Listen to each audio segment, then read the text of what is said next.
Assalamualaikum warahmatullahi wabarakatuh. Perkenalkan, nama saya Raffi Syakif Noval Putra Siswanto.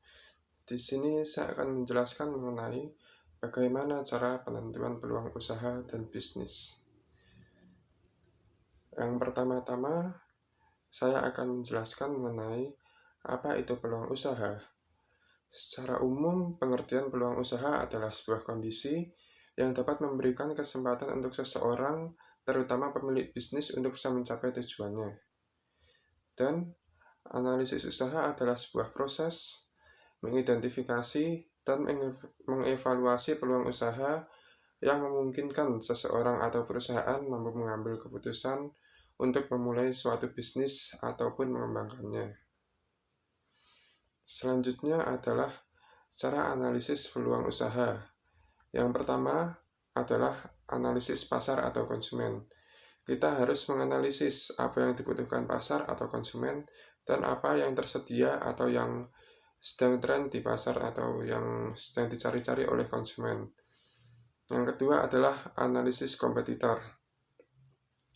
Analisis kompetitor adalah kita harus melihat bagaimana cara kompetitor itu bekerja, apa kelebihan kompetitor, dan juga kekurangan kompetitor tersebut, sehingga kita dapat mengetahui bagaimana cara-cara kita mengambil langkah agar dapat bersaing dengan kompetitor tersebut.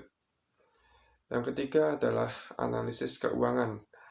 Analisis keuangan itu kita menganalisis keuangan kita, karena keuangan itu kan terbatas ya.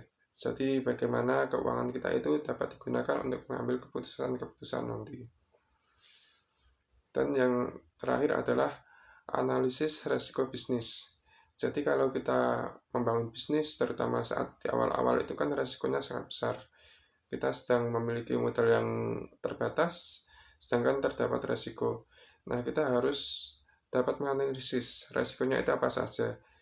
Nah, jika kita sudah dapat menganalisis, kita dapat mengetahui bagaimana cara mencegah agar tidak terjadi resiko tersebut.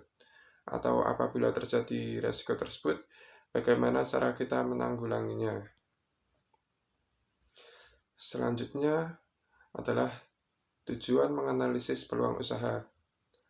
Yang pertama adalah mengidentifikasi resiko yang mungkin terjadi. Nah, itu seperti yang tadi sudah saya jelaskan, dalam usaha itu ada resiko-resiko dan kita harus bisa mengidentifikasi sehingga kita dapat mengambil langkah-langkah untuk mencegah atau menanggulangi resiko tersebut. Selanjutnya, mengidentifikasi pasar yang potensial. Kita dapat melihat semisal saat ini sedang tren apa, seperti barang-barang yang sedang tren, kita dapat melihat itu pasar yang potensial. Atau selain tren itu barang yang jangka panjang, seperti kalau kita memiliki toko bangunan atau apa, itu kan setiap orang membutuhkan dan setiap waktu itu membutuhkan, tidak perlu tren atau apa, tapi pasti ada yang membutuhkan. Selanjutnya, mengenali kompetitor. Nah, seperti yang tadi saya jelaskan juga, kita harus mengenali kompetitor agar kita dapat mengambil langkah-langkah selanjutnya. Selanjutnya, menemukan celah bisnis yang belum terisi. Nah, jadi apabila kita dapat menemukan celah bisnis, kita dapat membuat inovasi-inovasi atau rancangan-rancangan bisnis yang baru, sehingga kita dapat menguasai pasar tersebut. Selanjutnya, menentukan strategi pemasaran. Strategi pemasaran itu sangat penting ya. Jadi apabila kita sudah menentukan strategi, kita dapat menentukan ya seperti langkah-langkah, terus apa kelemahan dari bisnis kita, dan kita dapat mengambil strategi agar kelemahannya itu tertutupi. Selanjutnya, mengevaluasi produk atau jasa yang ditawarkan. Nah, jadi kalau kita menawarkan produk atau jasa kan pasti terdapat seperti kesalahan ataupun kekurangan. Nah, tugas kita itu adalah mengevaluasi. Jika sudah dievaluasi, kita dapat melihat apa sih kekurangan atau apa yang salah dalam jasa atau barang yang kita tawarkan. Nah, jika kita sudah menemukan kesalahan atau kekurangan tersebut, maka kita dapat memperbaikinya. Selanjutnya adalah salah satu cara menganalisis peluang usaha atau menganalisis peluang bisnis ya, itu adalah dengan cara menganalisis dengan model kanvas. Bisnis model kanvas merupakan kerangka manajemen yang dibuat untuk merancang strategi bisnis yang akan dijalankan dengan 9 blok bisnis. Dan bisnis kanvas ini pertama kali diciptakan oleh Alexander Osterwalder, seorang entrepreneur dari Swiss tahun 2005, dan dibuat sebuah framework sederhana. Nah, bisnis kanvas ini dibuat sederhana, itu memiliki tujuan.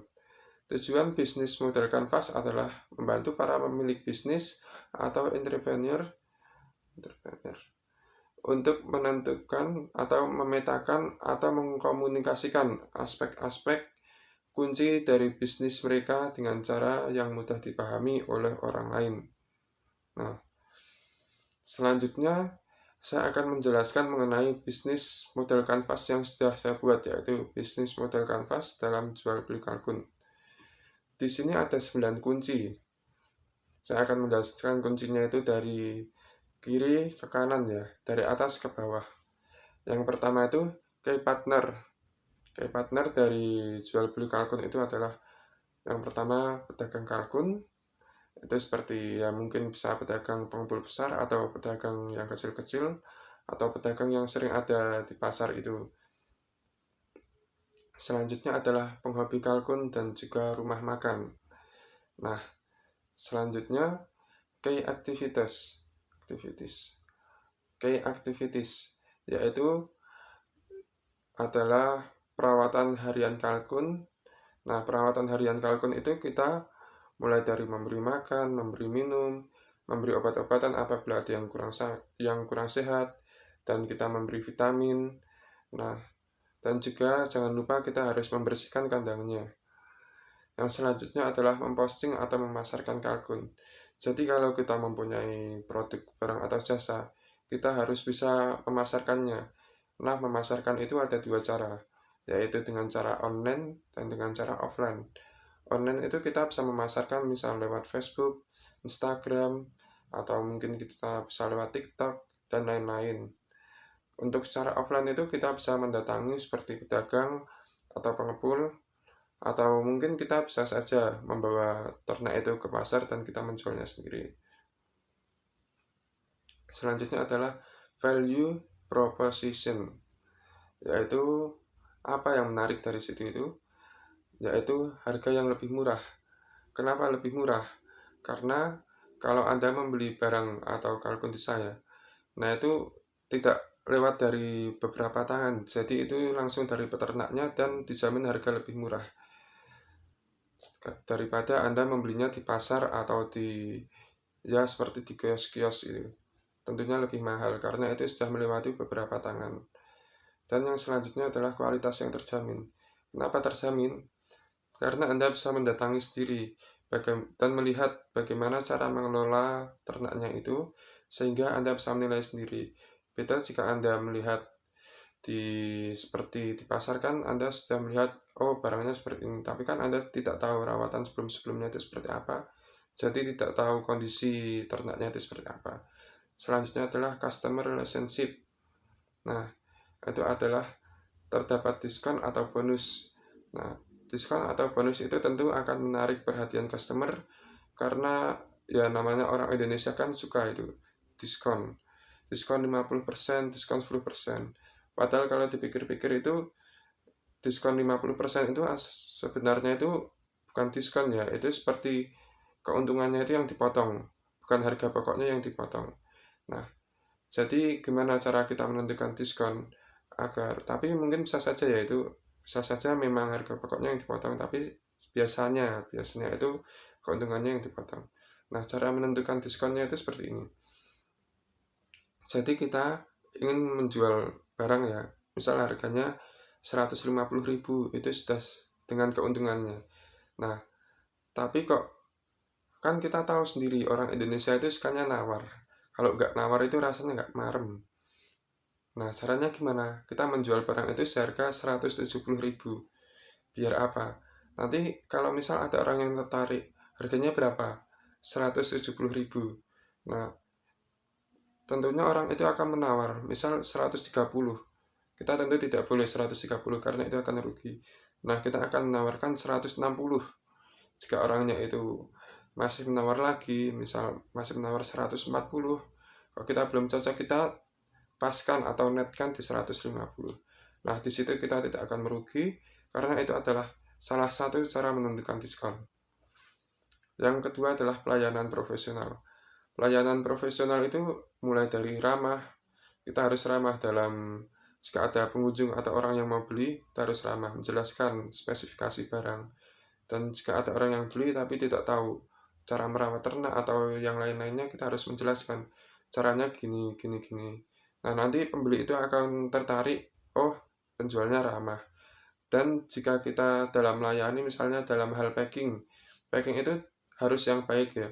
Kita meskipun barang kita baik, tapi kalau packingnya asal-asalan itu pembeli tidak akan tertarik. Beda jika kita memiliki misal kalkun anakan.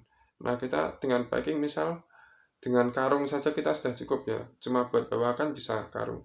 Tapi pembeli akan mikir kok ditaruh di karung itu seperti kurang menarik. Beda lagi kalau kita taruh di kardus. Mungkin pembeli akan lebih suka dan kemungkinan besar pembeli jika membutuhkan akan datang ke kita lagi. Selanjutnya adalah customer segment. Customer-nya itu adalah masyarakat yang membutuhkan daging kalkun. Kan kita sering melihat seperti fenomena Idul Fitri, itu kan harga daging ayam naik dan harga daging-daging yang lain kan otomatis ikut naik juga. Nah, di situ banyak masyarakat yang ingin membeli seperti mungkin ayam. Ayam kan sudah biasa ya, orang bosen. Nah, terus apa yang kira-kira beda? Nah, itu orang bisa membeli di Idul Fitri itu dengan membeli kalkun. Kan beda ya, beda dengan ayam. Meskipun rasanya hampir sama, tapi kan beda. Ini bukan ayam gitu.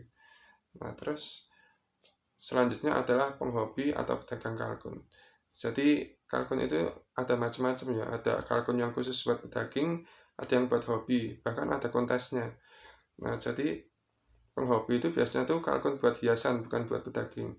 Dan selanjutnya ada pedagang kalkun itu seperti yang sering kita lihat tuh ya, pedagang kalkun itu hampir sama dengan pedagang ayam biasa. Selanjutnya cost structure. Itu ada dua, ada fixed cost dan variable cost. Nah, yang pertama itu adalah fixed cost, itu adalah lahan dan kandang. Lahan dan kandang itu adalah fixed cost. Dan variable cost itu ada pakan, obat-obatan, dan biaya distribusi. Nah, kenapa kok masuk variable cost? Karena itu harganya bisa berubah-ubah. Seperti pakan. Pakan kan kita membutuhkan dan kita memasok berulang-ulang. Obat-obatan juga. Nah, itu dengan biaya yang tidak sama. Kadang tinggi, kadang rendah. Dan juga biaya distribusi. Kenapa kok variabel? Karena biaya distribusi kan beda-beda. Kita mengirim jarak dekat, jarak jauh itu berbeda. Kita packing, misal kita packing dengan cukup dengan kardus, dan kita packing dengan box kayu, harganya sudah beda. Kita distribusi pakai misal pakai bis dan kita pakai kereta, itu harganya beda lagi. Nah, selanjutnya adalah revenue stream. Itu kita menjualnya itu penjualan berupa bibit atau indukan kalkun. Nah, kita menjual bibit itu mulai dari yang kecil, tapi biasanya kita menjual mulai umur 2 minggu. Karena jika terlalu kecil itu masih resiko ya, namanya ternak dipindah-pindah, itu kan resiko belum kuat lah. Terutama kalau dalam perjalanan yang cukup jauh atau cuaca yang kurang mendukung, itu ternak adaptasinya akan susah, sehingga kemungkinan kematiannya lebih besar daripada kalkun yang udah berumur 2 minggu. Jika sudah 2 minggu itu biasanya sudah bulu-bulu itu sudah cukup lengkap dan untuk adaptasinya itu sudah cukup mudah. Selain itu, kita juga menjual yang umur cukup besar, mulai dari 1 bulan, 2 bulan, 3 bulan, 4 bulan, dan seterusnya. Dan kita juga menjual indukan kalkun itu sendiri untuk pembibitan. Dan kita juga menjual kalkun untuk konsumsi. Biasanya itu untuk kalkun potong yang biasa dijual ke pengepul-pengepul itu. Selanjutnya Anda bisa melihat sendiri, ini adalah contoh kalkun, ada yang kalkun indukan, dan ini sepertinya kalkun umur 7 bulan, 6 bulan, 7 bulan itu. Nah, yang selanjutnya itu adalah kalkun yang masih kecil, ini umurnya sekitar 1 bulan. Nah, mungkin sekian yang dapat saya sampaikan. Apabila ada kesalahan, saya mohon maaf yang sebesar-besarnya. Billahi taufiq wal hidayah. Wassalamualaikum warahmatullahi wabarakatuh.